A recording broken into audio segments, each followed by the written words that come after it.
Hello and welcome to the Indian Spectator. My name is Abhyudaya Sharma. 1857 का वर्ष न सिर्फ हिंदुस्तानियों के लिए एक टर्निंग पॉइंट था बल्कि अंग्रेजों के लिए भी। उनकी पॉलिसी में जब तक इम्प्लिसिट था यानी कि क्राउन का engagement with their most prized territory, वो कैसरे हिंद के प्रोक्लेमेशन से एक्सप्लिसिट हो गया। Policy of annexation policy of subordination में तब्दील हो गई, यानी कि हम लोग कब्जा नहीं रहे हैं लेकिन आप हमारे नीचे रहकर ही काम करिए। उस समय का हिंदुस्तान दो टुकड़ों में बटा हुआ था, ब्रिटिश इंडिया और प्रिंसली स्टेट्स। इसको आप दो भाई की तरह समझ सकते हैं। एक भाई रहता है आंध्र प्रदेश में और एक भाई रहता है तेलंगाना में। एक भाई पे लगेंगे आंध्र प्रदेश के कानून और एक भाई पर लगेंगे तेलंगाना के कानून। हैं दोनों भाई ही। प्रिंसली स्टेट्स ब्रिटिश पैरामाउंसी के अंदर आती थी। इसका आसान भाषा में मतलब ये है कि राजा सिंपली एजेंट ऑफ क्राउन है और उसका शासन क्राउन के द्वारा दिया गया एक तोहफा। अंग्रेज अपना एक रेजिडेंट भी इन प्रिंसली स्टेट्स में बैठा देते थे, जिनको आप गवर्नर से कंपेयर कर सकते हैं, both pre and post independent India. इन प्रिंसली स्टेट्स में लैंड टैक्स भी ब्रिटिश इंडिया के कंपैरिजन में ज्यादा होता था, विच विल सी फर्दर कि how that became a cause of discontent during the later stage when the communist came into the picture. यहाँ पे सिविल लिबर्टीज भी ज्यादा नहीं थी, which is understandable from the fact that there was still monarchy in there. यहाँ के लोग आर्थिक, राजनीतिक, सामाजिक और शिक्षा में भी पिछड़े हुए थे, क्योंकि अधिकतर रूलर वही पोस्ट औरंगजेब मुगल जैसे प्लेजर और लेजर में लीन रहते थे, जिसकी वजह से उन्होंने समाज के विकास पे ज्यादा गौर नहीं किया। मगर हर जगह कुछ ना कुछ एक्सेप्शंस तो होते ही हैं। इधर क्या एक्सेप्शन है? बड़ौदा और मैसूर, जिन्होंने अपने राज्यों में रिफॉर्म्स लाने की कोशिश करी।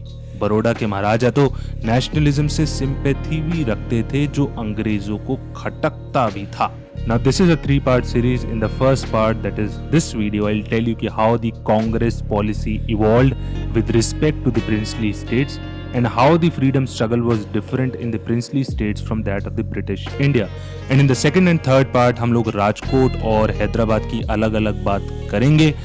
One made famous by the Gandhi's personal intervention and the other one by its refusal to accede to the Indian Union. Both of them being the princely states.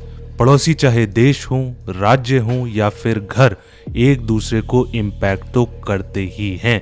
उसी तरह ब्रिटिश इंडिया में रह रहे revolutionary nationalist का princely states के लोगों पर प्रभाव पड़ा। कैसे? पहला तो democracy, I like to call it democracy, civil liberty और रिस्पॉन्सिबल गवर्नमेंट की गूंज इन राज्यों तक भी सुनाई पड़ी, जिसकी वजह से यहाँ के लोगों में अवेयरनेस बढ़ी, which is understandable from the natural desire of a human being to be free from the imposition of any restraint. दूसरा, जैसे म्यांमार के कॉन्फ्लिक्ट को एस्केप करने के लिए वहां के कुछ लोगों ने नेबरिंग स्टेट्स में रिफ्यूज लिया, उसी तरह रेवोल्यूशनरी नेशनलिस्ट ने भी इन प्रिंसली स्टेट्स में रिफ्यूज लिया।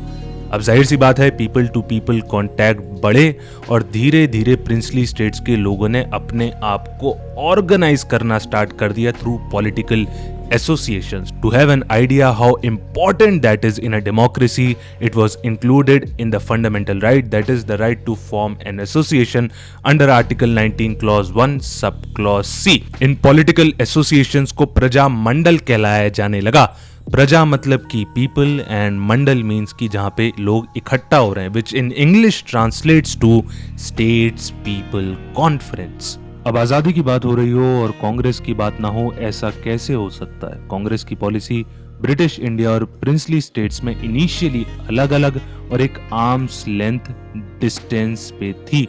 इसका कारण ये था कि प्रिंसली स्टेट्स की ग्राउंड रियलिटी अलग थी, चूंकि वो एक इंडिपेंडेंट लीगल एंटिटी थी ब्रिटिश इंडिया से। 1920 के नागपुर सेशन में हमको पहली बार कांग्रेस की प्रिंसली स्टेट्स के बारे में क्या राय है ये पता चलता है।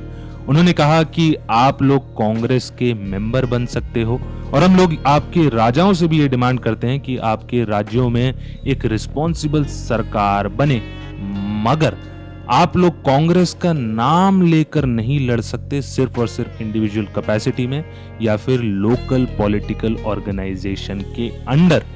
ये पॉलिसी साल 1939 तक चली। The year 1939 when our enigmatic leader Subhash Chandra Bose became the president. अब हम इससे क्या इन्फ्रेंस ड्रॉ कर सकते हैं कि the socialist too, since Subhash Chandra Bose was a socialist himself, wanted to bring the princely states and British India together to have a collective fight against the British. Now, even when the official policy shifted in 1939, नजदीकियां 1920 से ही बढ़ती जा रही थी and the year 1939 was the culmination of those baby steps, जिसको larger thrust मिला quit India movement में, जब princely states के मूवमेंट और इंडिपेंडेंस ऑफ इंडिया की स्ट्रगल में कोई डिस्टिंक्शन नहीं रह गया. So what were those baby steps? 1920 की पॉलिसी कांग्रेस ने 1927 में रीइटरेट करी. 1927 में बलवंत राय मेहता, माणिकलाल कोठारी और जीआर अभ्यंकर के एफर्ट से, I want you to remember these names क्योंकि भीड़ में इन लोगों के नाम कहीं छुप जाता है. Repeat that again. Balwant Rai Mehta, Maniklal Kothari और जीआर अभ्यंकर के एफर्ट से एक all India states people conference organise कराई गई, जिसको इन प्रिंसली स्टेट्स में से लगभग 700 पॉलिटिकल वर्कर्स ने अटेंड की. Now comes the year 1929, the historic Lahore session, जब हमने पूर्ण स्वराज या फिर कंप्लीट इंडिपेंडेंस की डिमांड रखी. अब कांग्रेस भी समझ चुकी थी कि अगर हमको कंप्लीट इंडिपेंडेंस या फिर पूर्ण स्वराज चाहिए तो हमको यहाँ के लोगों को भी साथ में लेके चलना पड़ेगा. Because remember, only the masses can bring about the change against imperialism, repressive governments और colonialism. When we look at China's Tiananmen Square massacre, yes, there were many people there, but it can rather be termed as localized. Even in Russia, there is discontent, but unless you have a million Navalny's who are ready to go and act on the Subhash Chandra Bose war cry, तुम मुझे खून दो, मैं तुम्हें आजादी दूंगा, there will be Putin after Putin to crush them. So in 1929 Nehru ने कहा कि प्रिंसली स्टेट्स के लोग ब्रिटिश इंडिया से अलग नहीं रह सकते हैं और यहाँ का भविष्य यहाँ के लोग डिसाइड करेंगे.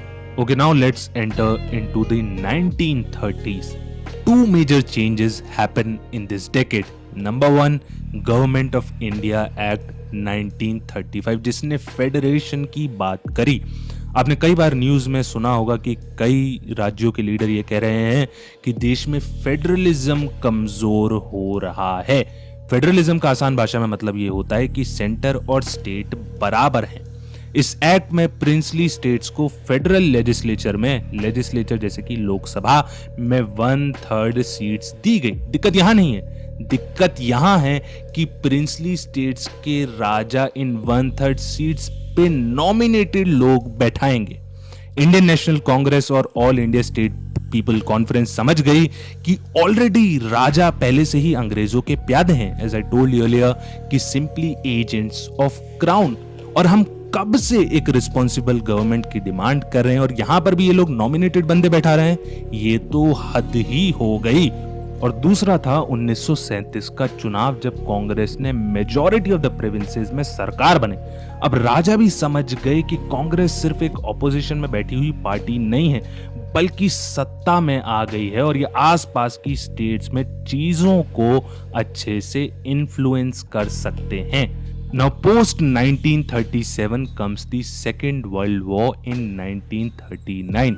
Remember what I told you earlier कि ऑफिशियल पॉलिसी में शिफ्ट आया था 1939 में, जब कांग्रेस ने सारी बाउंड्रीज को मिटा दिया था.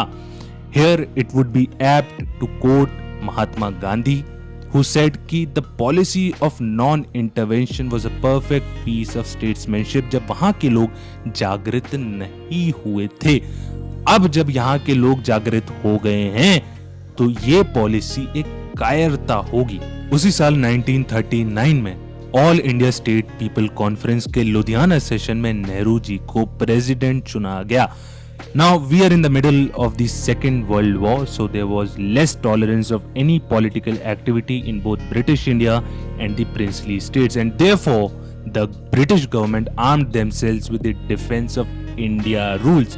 This, in my opinion, was very much similar to, although less in intensity and different in objective, the Censorship of Press Act 1799, introduced by Wellesley in anticipation of the French invasion, more specifically Napoleon. There was one esteemed lawyer who referred one family of India as the royal family. I'm talking about the Travancore.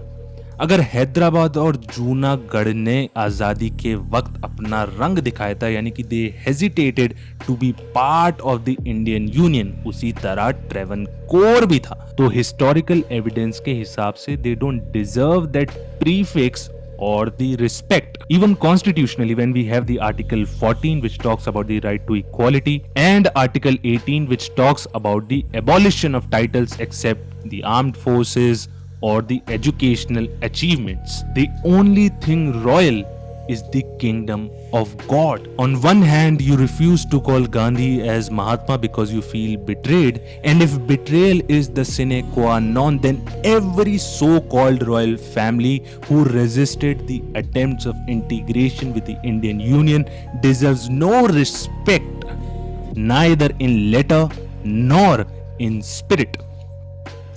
So that's it with this video. Take care of yourself, your family. Keep smiling.